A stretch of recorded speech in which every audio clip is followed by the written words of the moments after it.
Okay, so this is how I cast on for my double knitting squares.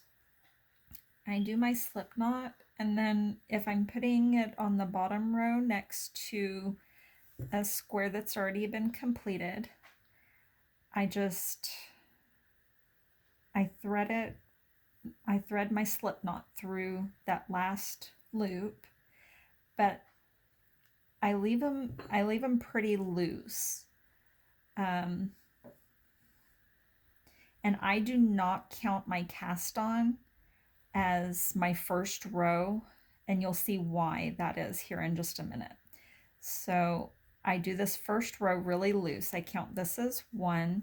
I'm going to do maybe 10 across. And my cast on method is similar to the wrap method, but it may be a little bit different because I've just been kind of doing it um, since I was a teenager. So I take it on my thumb and I twist it over. So that's two. I'm leaving it real loose. 3, 4, 5, 6, 7, 8, 9, 10. And then I take my second color for the back and I just tie it on on the end here as a square knot. And I'll work those ends later. Okay. And then how I knit my first row is I'll knit the front color and purl the back color into each stitch along here. So for my tension, I hold that out of the way and I insert my needle to the back and hook my front color, then slip these both to the front and I purl that back color. And then I slip the first stitch off the needle. And my daughter's helping me get this so that y'all can see it right. Okay, but here I'm going to do it again. I'm going to knit the front color and purl that back color. Now the other thing is that I knit continental, but then I purl funny. So it's not the same, but it's as a lot of people do, but it's easier for me, and that's the way I've just been doing it. My friend that taught me to knit wasn't sure how to purl when I was a teenager, and so I just kind of looked at a knit stitch and I tried to just do it backwards, and this is what I came up with. And I crocheted first, so it just made sense to me to do it this way.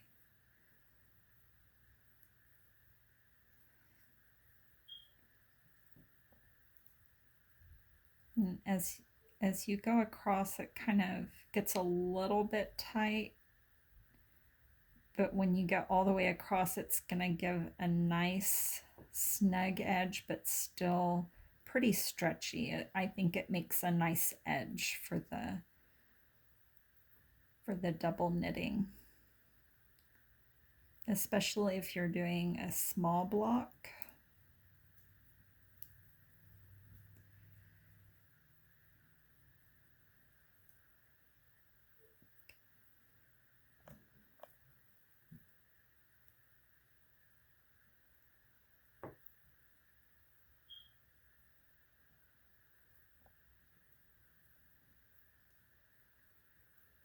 I've got two more.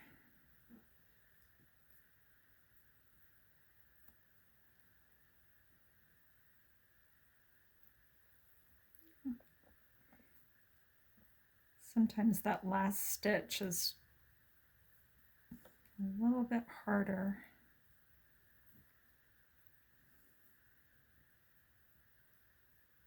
But you can kind of stretch your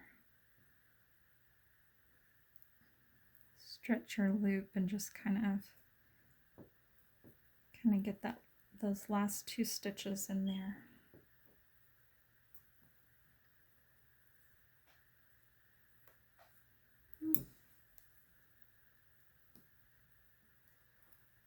Oh my goodness. Okay. So then when you've got it all the way across, you can count them. You've got 2, 4, 6, 8, 10. So if you're going to have a pattern or something, then you can work it on both sides. Now, if I'm like I'm going to be doing here, if I'm going to be attaching it to the next block, especially that first stitch, it's a little bit tricky and it kind of looks funny for the first couple of rows, but as a whole, it looks fine. Nobody will even notice it. So what I do is I've made, this is my cast on edge right here. And that one little twist is my cast on.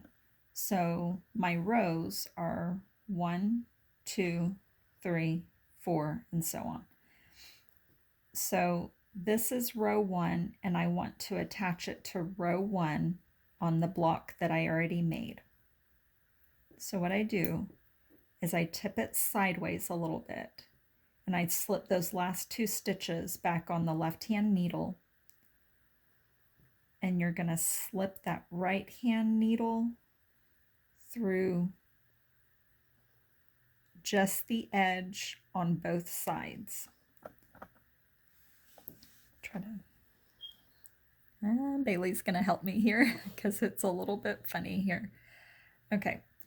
And then you're just going to slip those last 2 stitches through the first 2 stitches on your finished block. Okay. And okay, so the way that I normally do double knitting is I slip the last 2 stitches, except if it's on my first row after the cast on, because it does not, with the way that I cast on, it does not work. So I knit those last 2 stitches, so I'm going to slip the first 2, and I'll show you that the other way that I do that at the other end. Okay. So then I'm just going to knit back across.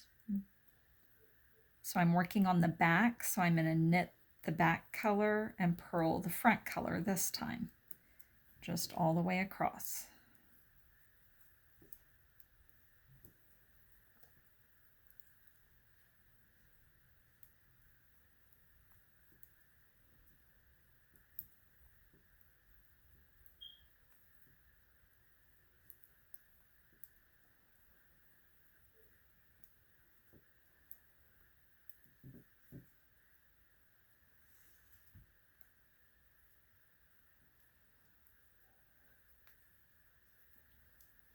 Okay, so when you get to the last 2 stitches, okay, so the way that I hold my yarn, because like I said, I'm doing continental knitting, the way that I hold my yarn is the front color facing me is always on the left of my knuckle, and the back is always to the right of my knuckle.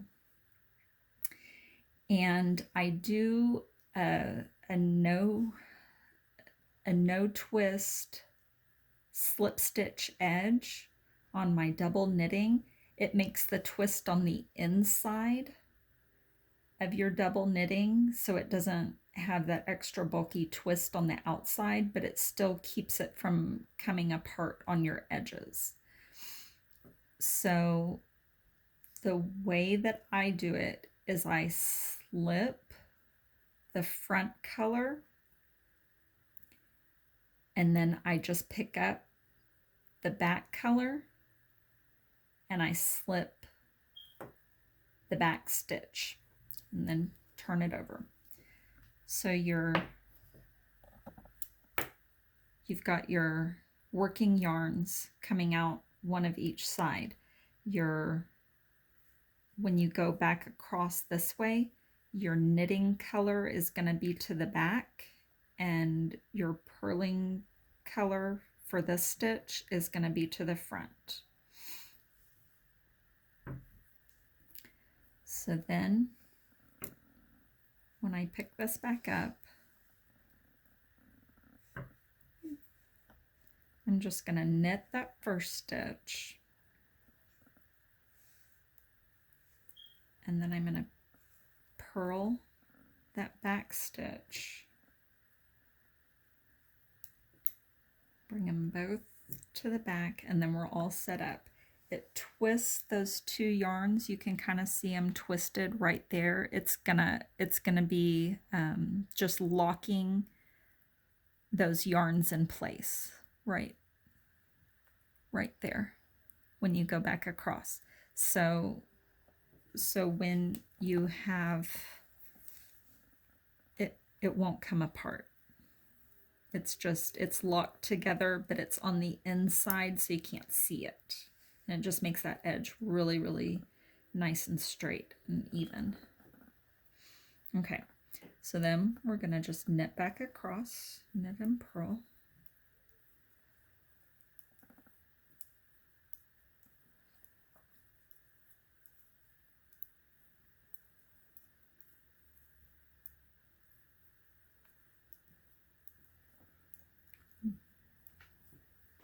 Bailey's trying to make sure that y'all can see what I'm doing here because it's about to get dicey. Okay, so I'm all the way back across, and I'm going to stop when I get to those last two stitches, one stitch for each, for the front and the back. Okay, and then I'm still going to slip those two stitches, but before I do that, since we're on the 1, 2, 3rd row, I'm gonna slip these two stitches through the next two stitches on this side. So I'm gonna catch those two stitches on the end. And then I'm going to go back and grab the two stitches that I'm about to slip and put them back on that left-hand needle.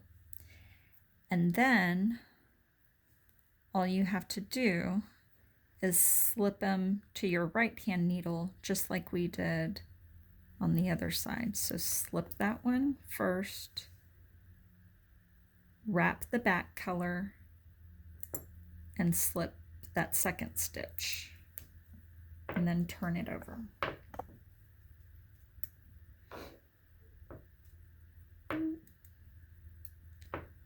You've got the front and the back again. Now the other thing that I was going to show you, and I just do that back and forth all the way up, and so when you're done, it's just going to link each row together. Very easy, and it looks great when it's finished. It's a little bit uneven at the very top when you get to the last row, but if you put a border, no, it's not even going to notice. It's perfectly fine. Okay, so the other thing that people have been asking me is about how I'm attaching for the next row.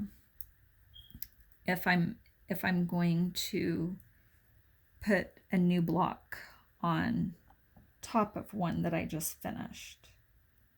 And I'll show you here how I bind off, because I think my bind off is a little bit different too.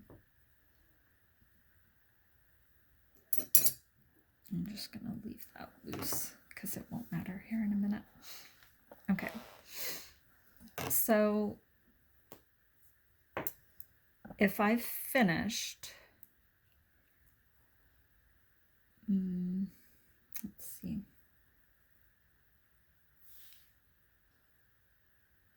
Okay.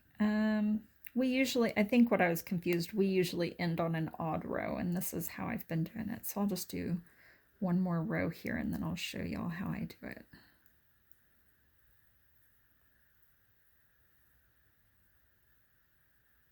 A little bit tangled there.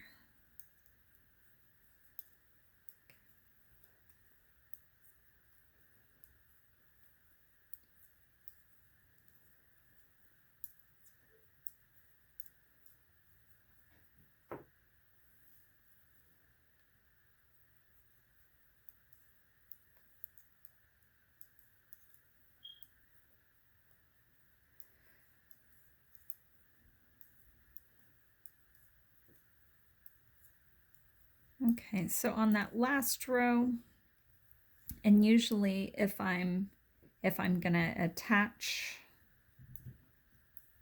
this to an already finished square, I'll go ahead and I'll slip these two through that last row. But if I don't have a row, I just slip them just like this, just on the last one, because it's not going to matter. And I normally cut my back yarn and just tie it off with a square knot.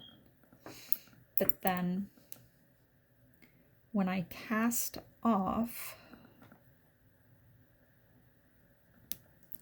I usually make sure my stitches are lying nice and flat. But I do a purl cast off, and I do this pretty loose. So I line up my stitches, and then I slip through both stitches together, purl it, and then slip that first stitch over the stitch that I just made. And I do that all the way across.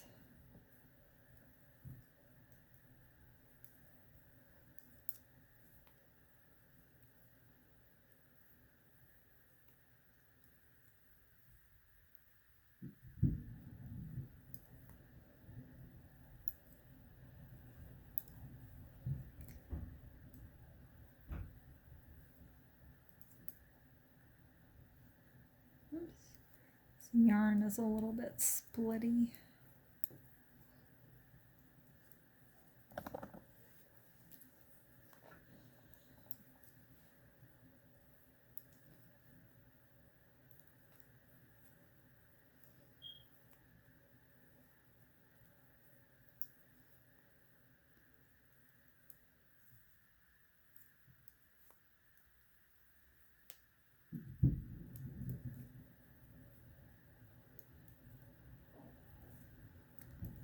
Okay.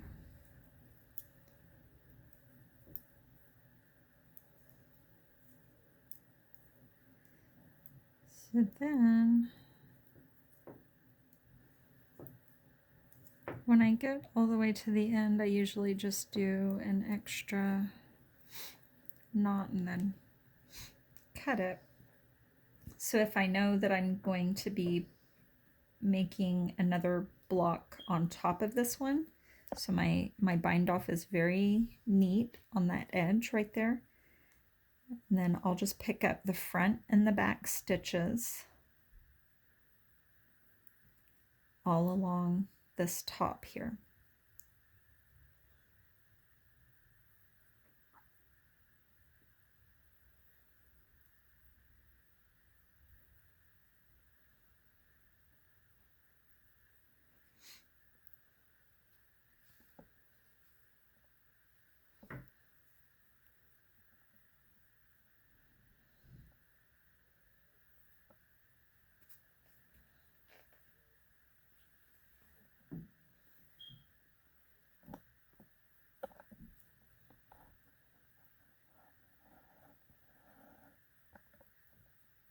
Sometimes if the yarn's a little bit splitty, I need to make sure that I'm catching all of it, but you can kind of make sure when you knit it back, it'll be fine. And the last, I think I didn't do that last stitch very good, but I'll just pick it up anyway, it won't matter.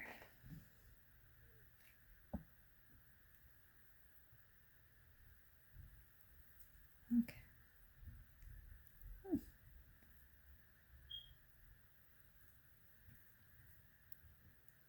Oh, that one's splitting on me. Okay. So then you've got all of your stitches right here. And what I normally do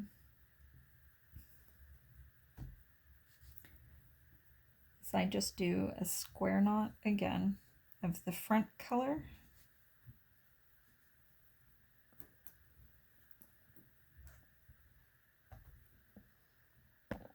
And then another of the back color.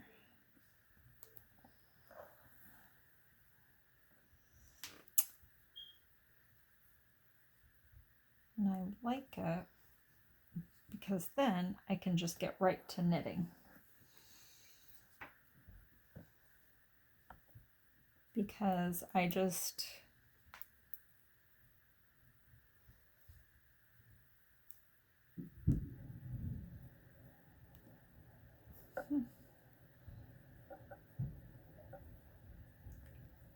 knit my front color here. This is really not, there we go. Okay, I knit my front color here.